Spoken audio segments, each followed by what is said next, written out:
You're probably wondering about this nose. I don't sound very good speaking through this nose, but that's not the point. I'm sure this is different from what you expected, but being different is not the same as differentiation. By differentiation and by brand differentiation, we're really talking about a difference that matters to consumers, a difference that's relevant, and it's a difference that they're willing to pay for and they are willing to acquire. When we think about brands and the purpose of brands, often communicated through things like slogans, it's good practice to actually think about what these slogans or these brand positionings, the brand DNA, the brand essence, whichever term you might give it, what does it actually mean? It's important for a variety of reasons. One reason is that if your own people don't understand what the brand stands for, it will not affect their behavior. They won't know how to react. But the question is, well, how will the brand shine through? Will the customers actually know what you stand for? And I thought I'd give you a couple of examples of slogans, which are not exactly the same as the brand purpose, but they can get pretty close. One of them is from UPS. Until 2010, their slogan was, "What Brown can do for you."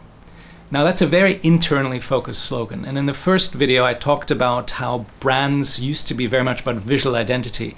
That's basically taking the Brown of UPS, United Parcel Service, and making it as part of their brand promise. It's taking the color, and that's what the brand is about. The brand is a color. And that's not very powerful. This year, they rebranded their slogan to United Problem Solvers. Now that might seem a bit of an odd term, it sounds a bit of like a labor union, but what they're trying to signal is that the brand is about solving problems, not just logistical ones, but business problems overall. So it's taken their acronym UPS and given it secondary meaning. Very much like BP, which used to be known as British Petroleum, rebranded as Beyond Petroleum when they focused on green energy. So it's a shift more towards the customer in terms of solutions for UPS and towards the value to the environment for BP. So let's think about this in action. For a brand, which many of you will know, Pampers. These are diapers or nappies, depending on which market you might be in. So I just bought these last night for the purposes of this video. I came home with them, and my two children, my son looked at me in horror, thinking about, "Dad, you and Mom?" Well, no. My daughter was quite excited. She thought she'd get a sibling, but it was just for the video, and soon their interest faded. Now, why did I bring up UPS? If we go back to 2001, they were by then the largest single brand for P&G. It was a $3.4 billion brand for P&G. The problem was it was shrinking, and it was a drag on the earnings of P&G overall, and it was about to be, activists were asking for them to spin it off. Dial forward 10 years to 2010, and it became a $10 billion brand entirely through organic growth. And it's a story told by Jim Stengel in a book that I recommended as part of this MOOC. It's called Grow, and it's one of the chapters where he talks about this story. It's a story I also know from Saatchi & Saatchi, who was the advertising agency that accompanied Jim and his team on this journey.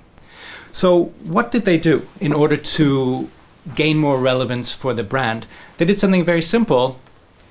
They took a deep dive into the lives of their customers. They tried to figure out what drives mothers, not just to buy diapers, but in general, especially first-time mothers, because that's when they make their decision about diapers, and they typically then stay brand loyal.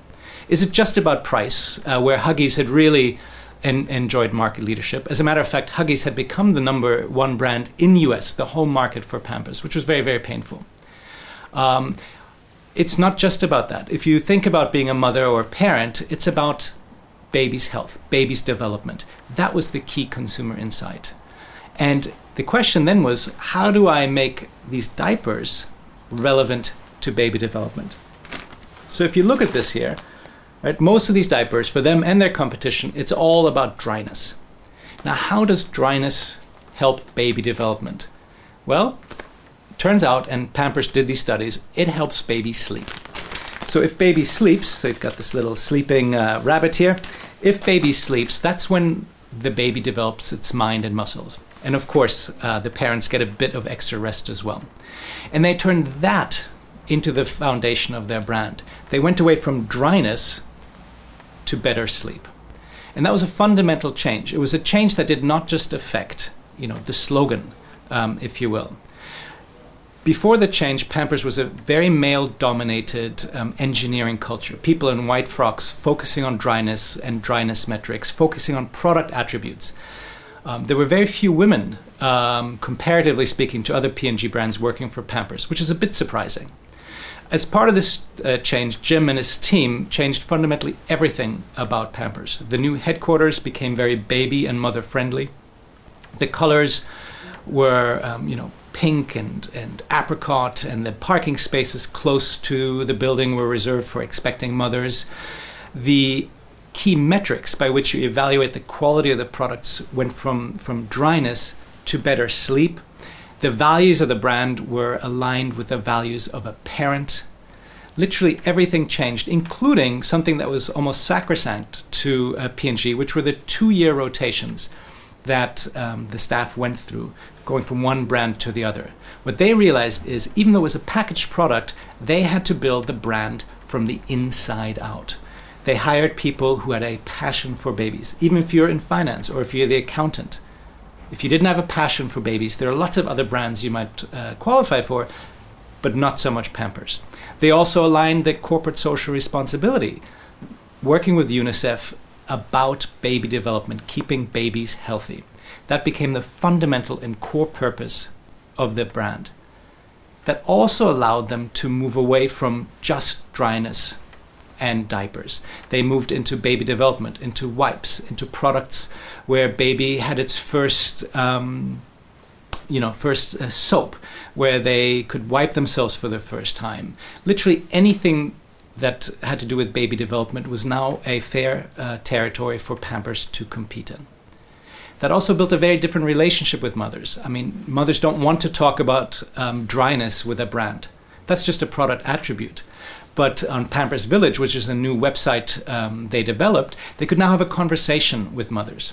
Another core insight was that mothers thought of development as stages. So you could engage with mothers before baby was born, when baby was born, when it was a toddler, and so on. They built a true relationship over time with the mothers, which then also fueled the development of different stages of diapers, training diapers, and so forth. Okay?